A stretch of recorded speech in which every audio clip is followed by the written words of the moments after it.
Bonjour chers internautes, nous voilà de nouveau ensemble pour une nouvelle étude, Vaincre le péché. C'est la 7e et j'ai de nouveau les pasteurs Élise Lazarus et Eddy Carneva avec moi. Bonjour. Bonjour. Et nous allons donc entamer cette étude en commençant par la prière avec le pasteur Carneva.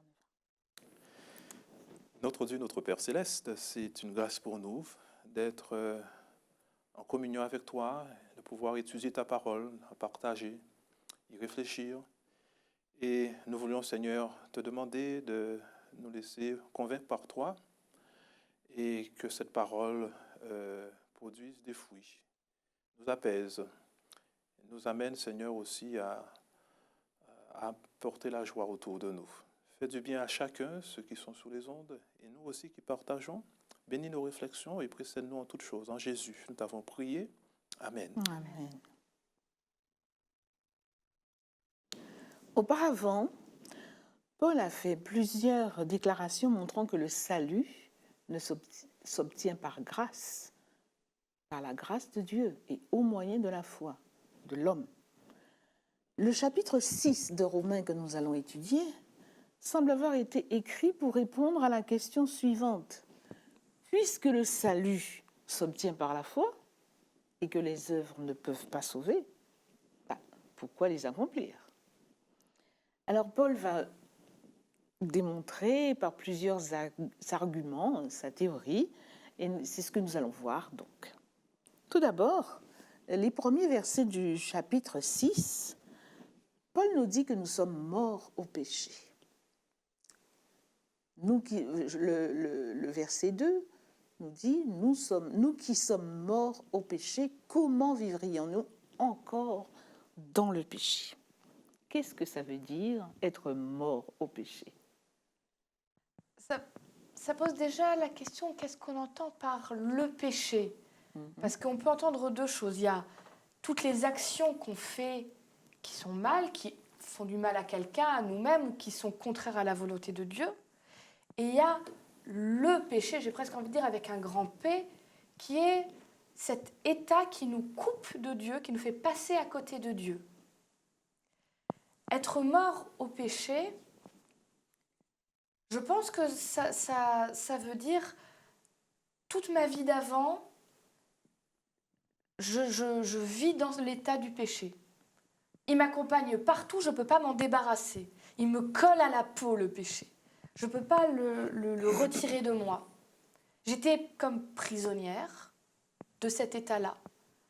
Et par la puissance de Dieu, quand j'ai décidé de dire « je veux de Dieu dans ma vie, je veux qu'il soit mon sauveur, je veux que Christ me sauve », Christ dit maintenant, cette vie-là où le péché ne te lâchait pas est finie. Maintenant, tu n'es plus soumis au péché.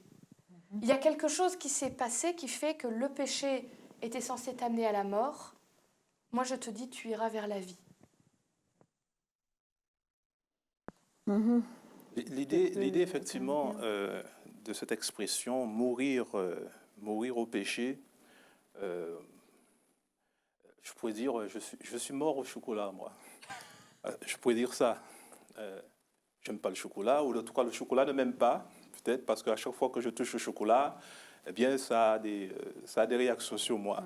Donc il y a une espèce d'incompatibilité, on pourrait dire, avec le chocolat. Oui, c'est le chrétien qui voue une haine au péché parce qu'il reconnaît que le péché et lui, ça ne va pas ensemble. Il reconnaît que le péché cherche à le faire du mal, alors non, pour moi, tu n'existes pas le péché. Je veux pas entendre parler de toi, je veux pas te voir. Bon, ça paraît caricatural comme ça, mais quelque part, c'est une espèce de séparation avec le péché. Voilà, c'est l'idée de se séparer de ça. Il y a un texte qui est intéressant, qui est dans Jacques, dans l'épître de Jacques, au chapitre 1. Je vais essayer de l'attraper vite. Hop, voilà. C'est le verset 14. Oui. Mais chacun est mis à l'épreuve par son propre désir qui l'attire et le séduit. Puis le désir, lorsqu'il a conçu, met au monde le péché. Et le péché, parvenu à son terme, fait naître la mort. Il y a une idée de dire, le péché, c'est aussi quelque chose qu'on aime bien finalement. On le cajole, on l'entoure. On sait que c'est pas très très bien, mais on aime bien faire ça. On le garde en nous. Ce désir-là de quelque chose, cette envie, cette jalousie envers telle personne, ce défaut de notre caractère qui fait souffrir des... Voilà, oui, mais je suis comme ça. Et on l'entoure de plein de choses comme ça. Et on le garde très précieusement. Jusqu'à ce qu'il agisse dans notre vie et qu'on fasse plein de choses à cause de ça. Être mort au péché, c'est dire, non, non, moi, ce désir-là, je n'en veux pas. Je ne le cajolerai pas, je ne le garderai pas bien au chaud, là. Peut-être que des fois, je ne serai pas assez forte de moi toute seule pour tenir face au péché, mais je n'en veux pas dans ma vie. Je veux le rejeter le plus loin possible. Et justement, est-ce que ça veut dire que vaincre le péché, ce que tu décris, est-ce que ça veut dire qu'on ne péchera plus, qu'il n'est plus possible de pécher? Alors, ce que je vais dire là, c'est une image. Elle n'est pas parfaite. C'est une image. Imaginez un arbre, un très bel arbre qui monte, mais le jardinier se rend compte qu'au pied de l'arbre, il y a des champignons qui n'arrêtent pas de pousser. C'est pas très bon parce qu'on voit bien que les champignons agissent sur l'arbre et le font un peu pourrir.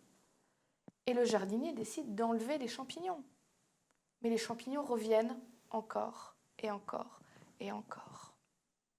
Et jusqu'à ce qu'un jour, le jardinier se rende compte que le champignon, il y a des spores qui, au départ, quand l'arbre était encore une graine, se sont infiltrés dans la graine et que la racine du champignon est au cœur de l'arbre depuis qu'il a commencé à grandir.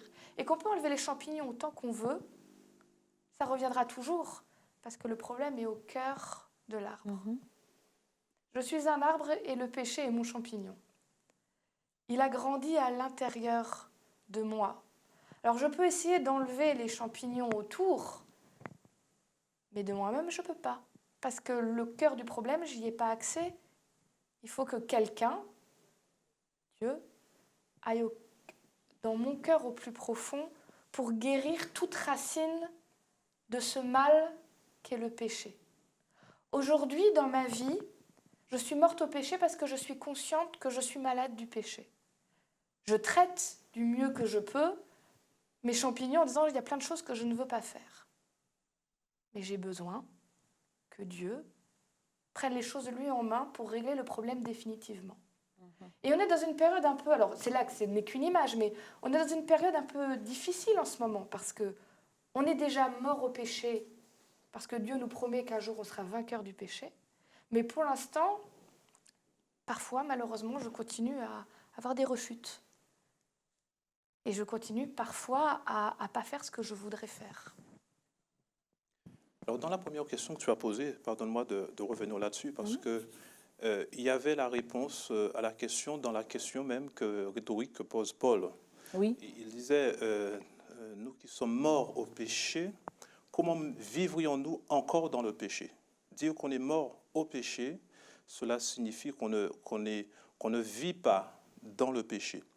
Le péché, apparemment, semble être apparaît de l'idée de la proposition dans, donne l'impression que c'est une vie, c'est une atmosphère, c'est comme une grande bassine, comme une mare, etc., dans laquelle on pourrait baigner. C'est l'atmosphère. Le péché, c'est la transgression de la loi. Reconnaître l'existence du péché, reconnaître l'existence. Ça veut dire que le croyant, celui qui a la foi en Dieu, reconnaît l'existence du péché. S'il reconnaît l'existence du péché, ça veut dire qu'il reconnaît aussi l'existence de la loi.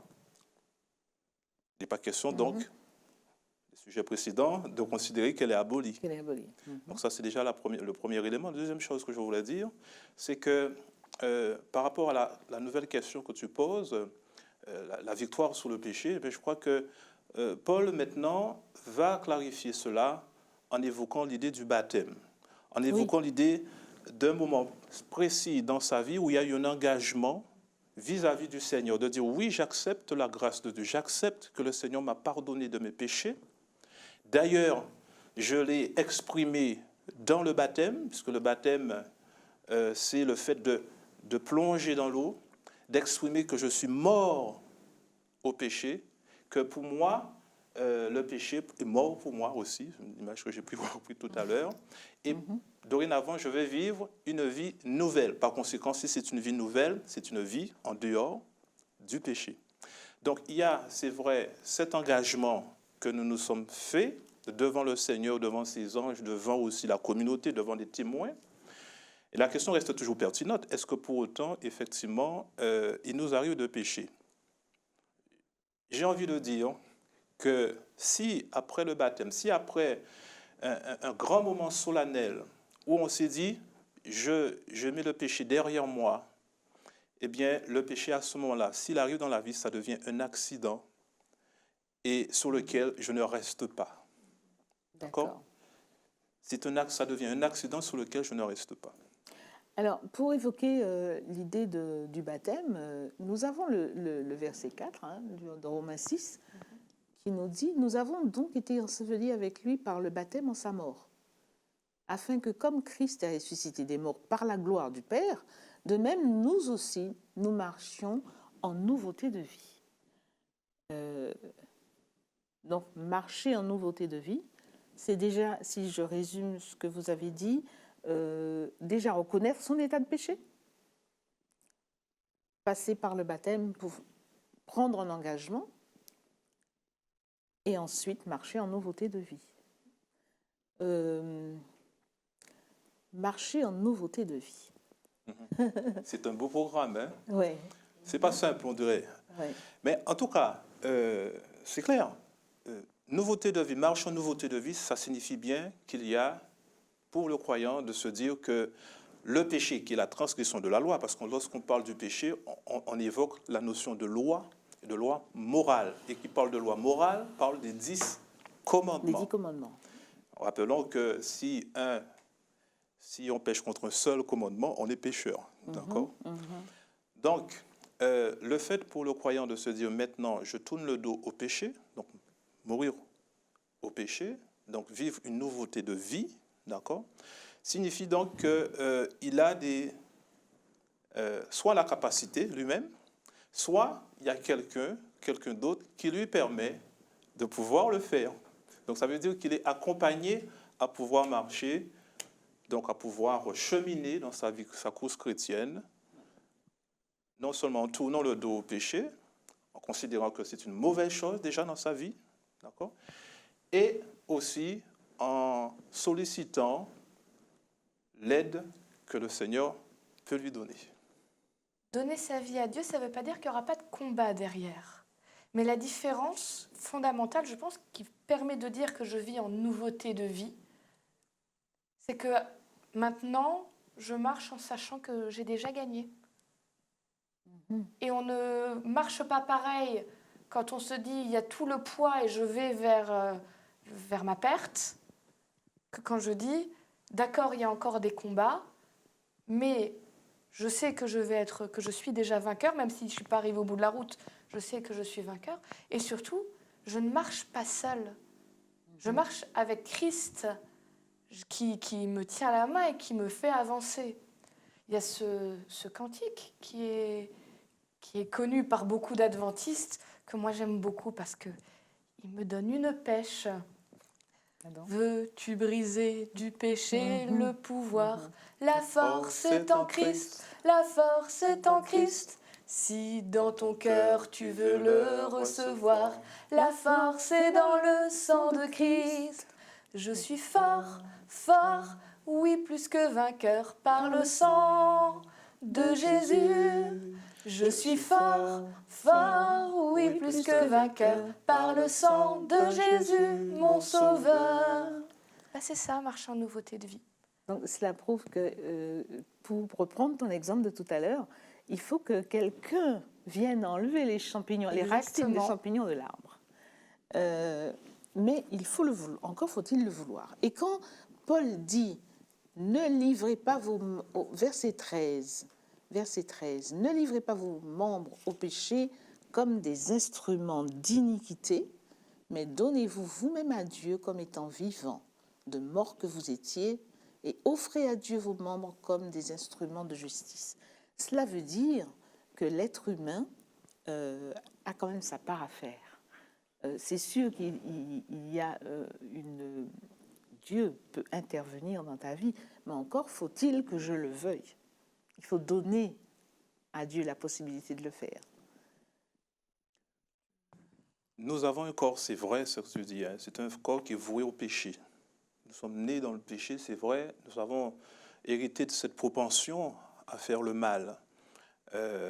Heureusement, nous avons le chapitre 7, le chapitre 8 qui vont parler justement comment obtenir cette victoire, hein. Donc, Oui. mais c'est intéressant. Je crois que le chapitre 6 est là pour établir ce que, pour confronter les détracteurs de Paul qui semblaient soutenir que puisque Paul disait qu'on est sauvé que par la grâce et en étant justifié par la foi, donc on n'avait plus besoin de loi. En tout cas, le chapitre 6 établit que le chrétien doit vivre et doit être voué à la sainteté. C'est-à-dire que sa vie doit être incompatible avec une vie de péché.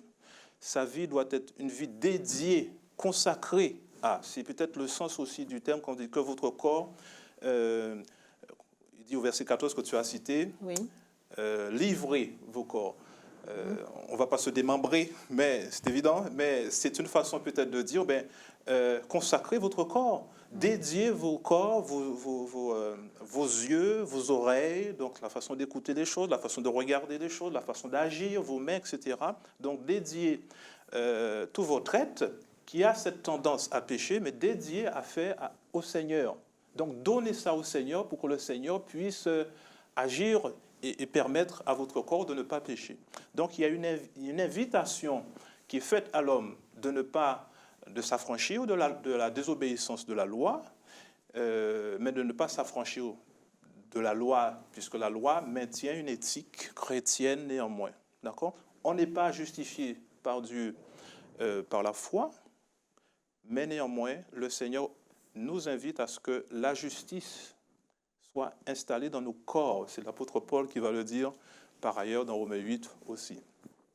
Si on regarde le verset que tu avais commencé à lire, il commence par dire « Ne mettez pas vos corps, je vais simplifier, au service du péché, mais mettez votre corps, ça c'est la suite qui n'a pas été lue, au service de Dieu. » Je veux dire quelque chose de pas très populaire de nos jours, parce qu'on est dans une société qui aime bien dire il n'y a pas ou tout noir ou tout blanc, il y a plein de gris partout. Mais parfois la Bible, elle ne met pas plein de gris partout. Et là, elle est en train de dire il n'y a pas 3000 solutions. Ou bien vous mettez votre service à Dieu et vous décidez que votre maître, c'est Dieu. Et le seul autre choix, qui peut se faire de plein de façons, mais c'est le seul autre choix, c'est de dire, vous passez à côté de Dieu, donc vous mettez votre être au service du péché.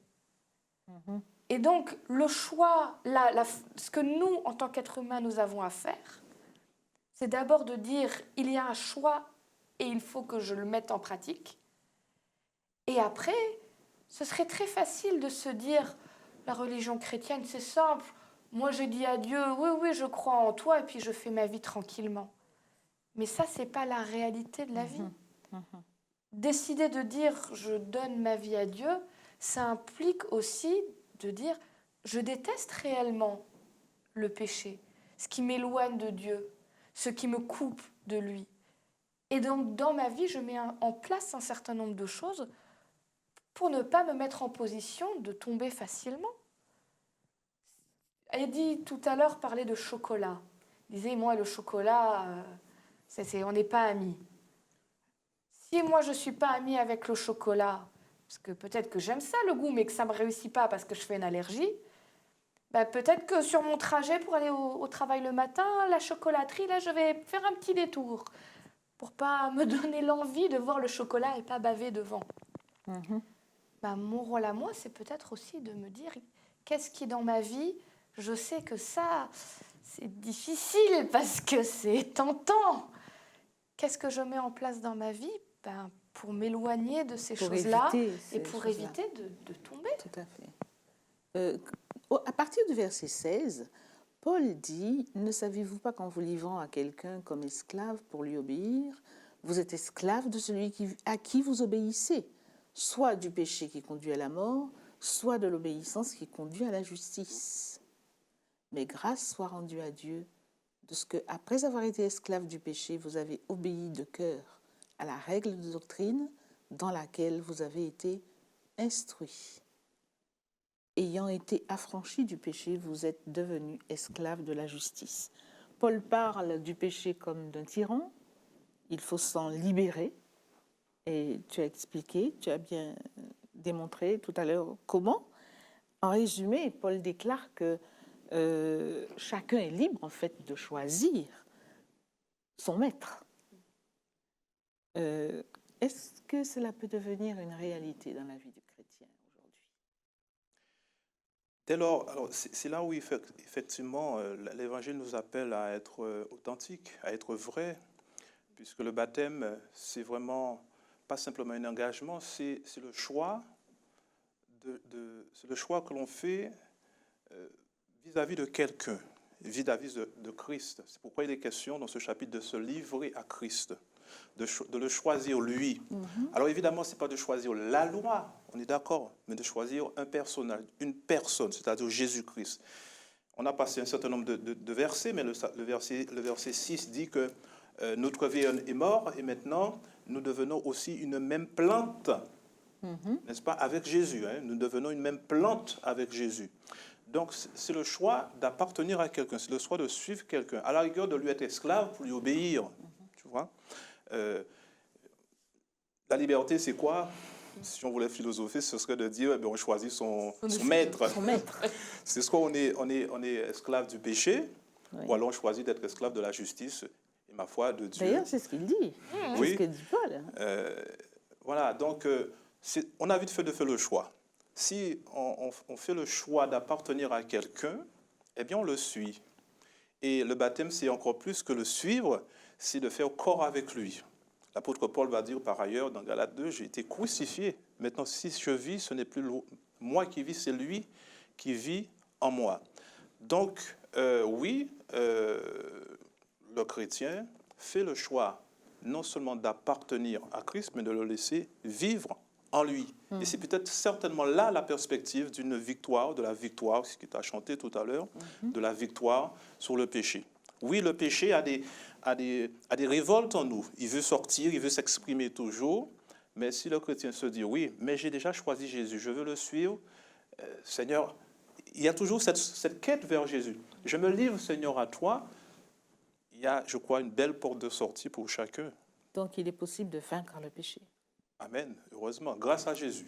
Il est possible de s'en remettre. Jésus. Il est possible de s'en remettre à Dieu.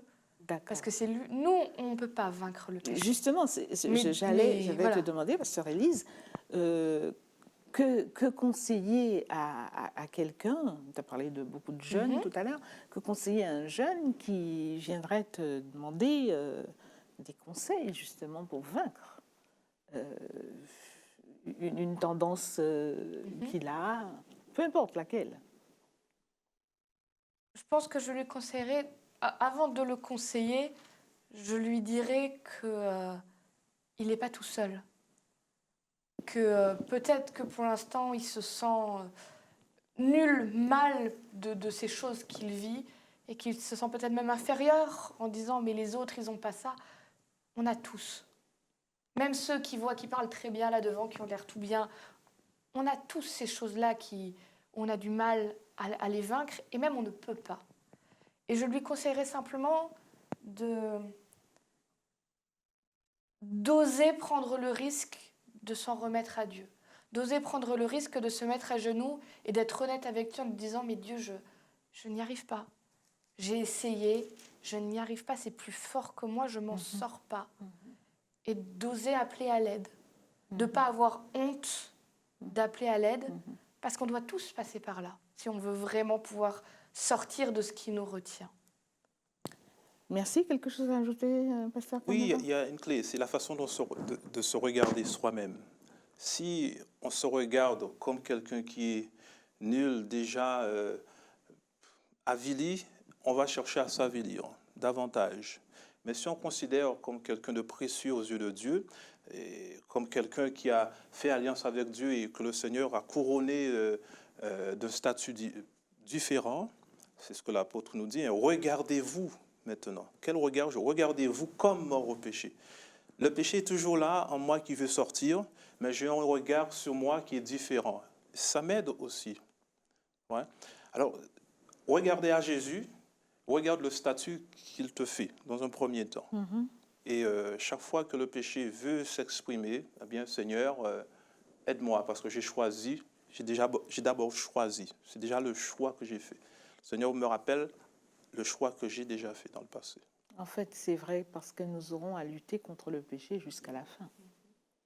Mais peut-être juste, je vais reprendre dans Romains 6, le Oui. verset 22, en mettant des mots un peu plus simples, parce que je pense que c'est une belle promesse qui nous dit « Mais maintenant, vous êtes libres du péché et vous êtes devenus serviteurs de Dieu. Vous allez produire un fruit, et ce fruit, c'est d'être mis à part. Et la fin de tout pour vous, ce sera la vie éternelle. Amen.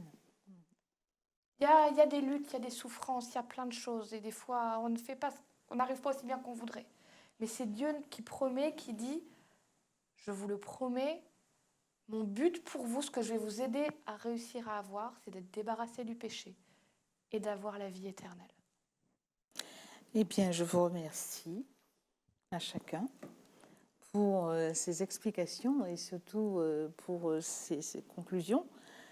Nous avons certainement retenu que c'est non seulement ce que Christ a fait pour nous, mais ce qu'il fait en nous pour nous transformer en son image, qui est important pour nous afin de vaincre le péché.